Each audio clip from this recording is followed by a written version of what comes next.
Bakal calon Presiden Anies Baswedan kembali mengkritik subsidi untuk mobil listrik. Anies menyebut subsidi mobil listrik hanya dinikmati orang mampu. Menurut Anies, subsidi mobil listrik hanya dinikmati orang yang berkecukupan secara ekonomi. Anies menegaskan langkah yang lebih tepat adalah mengalihkan kendaraan pribadi ke transportasi umum untuk pengendalian polusi udara. Pada 7 Mei 2023 lalu, Anies juga mengkritik subsidi mobil listrik di kegiatan relawan Amanat Indonesia. Dari zaman Pak Jokowi, ada lihat Kopaja, Metronim ini.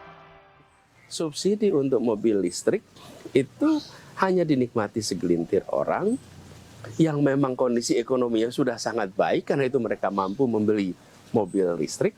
Padahal kalau bicara tentang pengelolaan dampak dari polusi udara, yang harusnya kita kerjakan adalah memindahkan pengguna kendaraan pribadi ke kendaraan umum.